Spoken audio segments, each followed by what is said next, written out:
It's time for the Luke Howard Show Live! Thank you very much.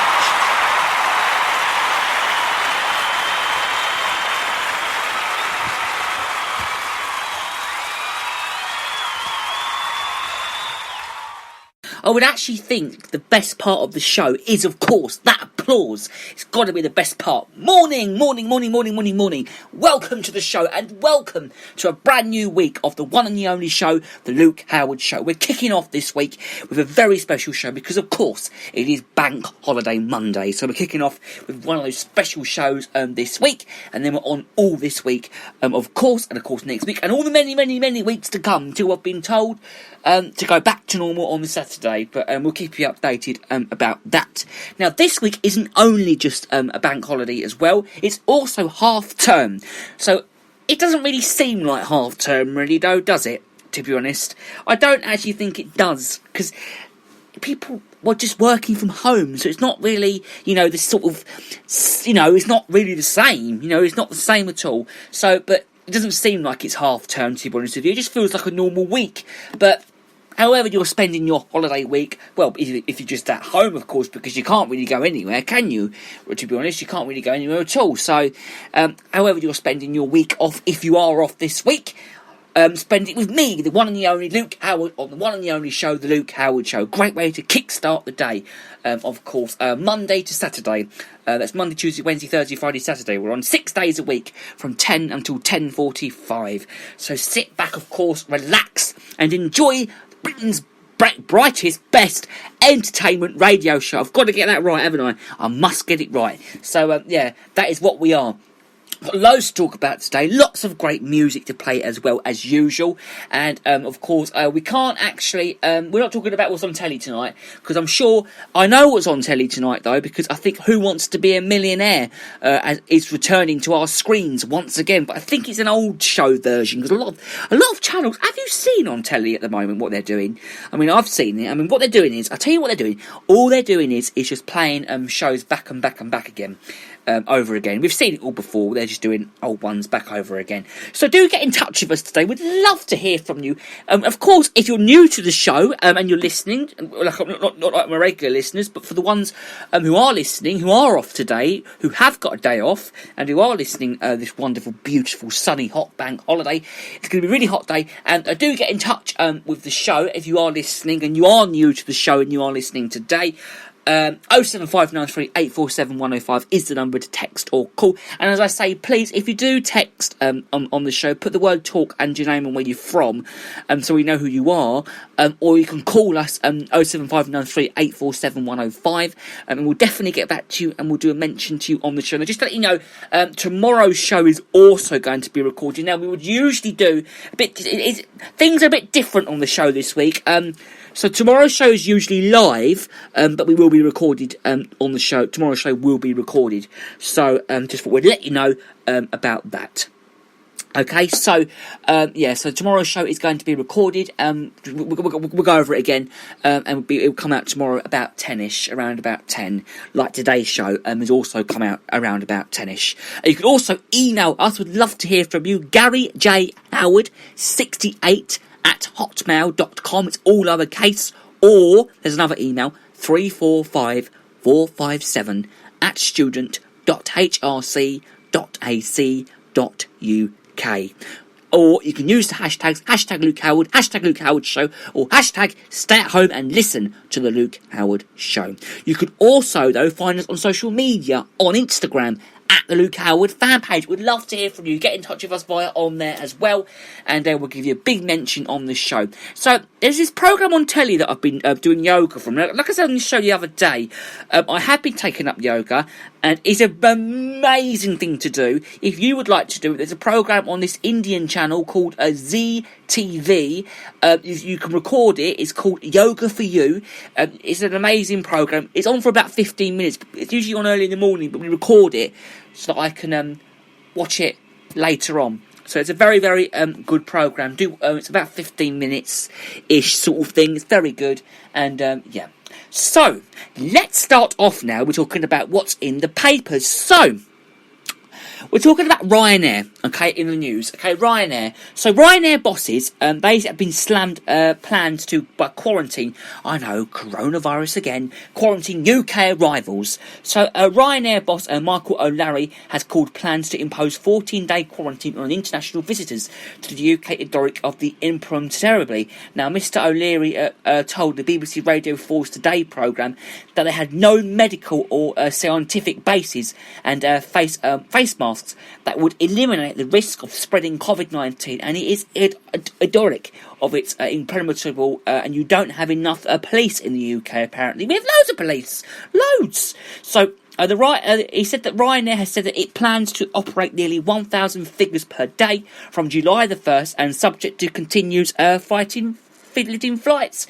So restrictions and effective public health measures are at airports, and Transport Secretary Grant Shapps the other day told MPs that quarantine restrictions for international travellers would apply from early next month. And they said that a blanket situation would be in place for all countries except Ireland at first, though, but they could be relaxed for countries with low COVID-19 rates. Mr. Sharps continued 43,500 airline staff and were flurried, and the sector faced quite a long tail out of crisis. And that's basically, I think what they're trying to say is that Ryanair isn't doing very well at the moment. And to be honest with you, I actually don't think it is doing very well at the moment. My mum's best friend, she lives in Spain. She flies with Ryanair sometimes, and she said Ryanair isn't the best airline at all. It's a bit. Yeah, it's not the great airline, to be honest with you. It's not as good as Virgin or what's the other one called? There's lots of them. I've flown with lots of brilliant airlines in the past. The best one I'd say is Virgin Atlantic First Class. That's the best flight I've ever flown with before. Back from St Lucia, from the Caribbean to London Gatwick, and I thought that was a very good flight. But at the moment, I'm sure a lot of it is not doing very well, because when we see a plane in the sky, we jump up and go, oh, there's a plane in the sky, there's a plane in the sky, because it's very unusual to see a plane in the sky at the moment, because all it is, they're flying people back from other countries and they're going to put them in quarantine for the next 2 weeks, which I think is a very good idea. Very good idea. So let's talk about the Prince of Wales. Now, the Prince of Wales has launched a Pick for Britain campaign calling on workers to help farmers harvest fruit and veg. Brilliant thing to do. Absolutely amazing. I think he's absolutely brilliant at the moment. Prince Charles backed the government due to ensure crops are not left to amid a shortage of pickers. He likened the project to the Women's Land Army, which helped boost food production in World War II. The Prince, who runs an organic farm at Highgrove in Tedbury, Gloucestershire, which I know very well, sent in a video. The phrase I have often heard is pickers who are stickers, and I do not doubt that the work will be inimitous and at times challenging, but it is one of the almost importance, and you will be making a virtual contribution to the national effort. Now, Prince Charles is doing a radio show tonight and tomorrow night on Classic FM from 8 until 10. I think it's just a royal broadcast, so it just talks and talks for 2 hours. I think it's tonight on Classic FM from 8, and tomorrow. Do listen to it. It's amazing. Tonight and tomorrow on Classic FM. So we're talking about okay, so he's very good. So we're talking about now about French cafes and restaurants. But first, my say about Prince Charles, I think that's an amazing thing for him to do. I wish him the very best of luck. Prince Charles is an amazing bloke. I've raised money for his charity before, the Prince's Trust. His charity he does is amazing. Really good. So well done, Prince Charles. Well done. So, Café Rouge and Bella Italia. We're talking about French cafes now and Italian cafes. So, Bella Italia and Café Rouge owner Casual Dining Group has confirmed that it intends to appoint administrators, putting 6,000 jobs at risk. The restaurant group, which also operates the Los Ingleses chain, said to move will give the firm and then days to consider all options for restriction. Casual Dining Group has said that this is an appreciated situation for our industrial and like many other companies that across the UK. The directors as of Casual Dining Group are working closely with their advisors with which to consider our next steps. It added that the move would protect the company and from any threatened potential legal action from landlords, while the review for the detail of the government advised from format to plan. The group, which has furrowed the majority of the staff, traded from around 250 sites across the UK before the lockdown. So, Meanwhile, the owner of a rival chain Giraffe, Bapron Restaurants, is reportedly closing on a deal to buy Calicios in move would save around 900 jobs, would you believe? Sky News said that Bapron is looking to conclude a deal that would include taking about, 30 of Karaoke's 70 restaurants. I haven't actually seen, I've only been to one Clackery's restaurant, which is in Cambridge, and we only had hot chocolate and a chocolate coin. But it looks very, very nice in that restaurant, to be honest with you. Very, very good. So, speaking of businesses and stuff, Hiscox has been facing its lawsuit over 40 million in claims. So angry Hiscox holders have been given a go-ahead to launch legal action against the insurance giant. The Hiscox Action Group set up by customers frustrated by the decision to exclude coronavirus disruption from its businesses' insurance policies, and said that it intends of launches a claim. So Musgrove's agent of RIA, the city law firm leading to case, said that more than 400 policyholders have signed up to argue almost 40 million in claims. It's a lot, absolutely. 40 million is a lot of money for that. So the law firm is expected to file an expected abrogation claim within days, and told group members that the action has good chance of success. Michelin-starred Raymond Blanc was forced to shut his 37 restaurants and pubs. The chef, 70 years old, would you believe, which is an amazing age, he said that he took out business interruption insurance to cover an occurrence of any human enrichment of conscious disease. Mr. Blanc, who employs about 1,400 staff, including at Lee Monnery acquittal stations in Oxfordshire, told Metro last month that Oxford's position was highly disappointing. Simon Erger of the Hiscox Action Group said that for many of our members, the insurance is the difference between survival and bankruptcy, and we are determined that they should get the money that they are entitled to. The Hiscox spokeswoman said that as the Financial Conduct Authority has said that most UK small businesses' policies do not cover pandemics. So we welcome all steps, she said, to expedite resolution of any, despite that we are looking forward to working with policy holders to achieve this. And so well done to Hiscox for doing their best at that. So well done to them. So the foreign care workers have been doing a 425 surgery blow.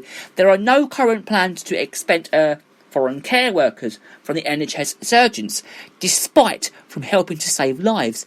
Dominic Raab said that the Foreign Secretary made the admission after being challenged over the 425 fee, and it's set to rise to £625.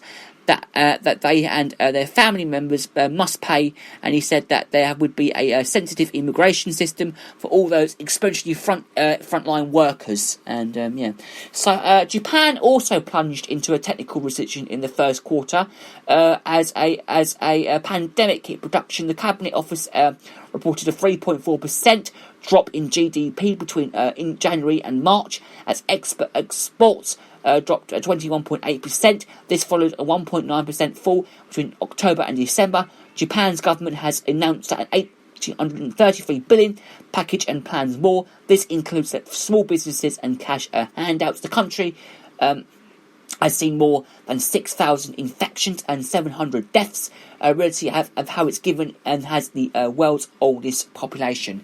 So Aldi has also partnered with Deliveroo to deliver groceries to homes, which is a really nice thing to do for the first time. The discount supermarket chain launched a service the other day at a branch in Nottingham and will extend to trial to 7 other East Midlands stores in the next month. Hopefully they'll do it in Hertfordshire as well, fingers crossed, and as demand for online groceries surges. So shoppers can also choose from more than 150 essentials, such as bread, milk, using the Deliveroo app to arrive in as little as 30 minutes via Cupra. This is new and excited venture for Aldi, and Giles Hurry, the company's UK and Ireland chief executive.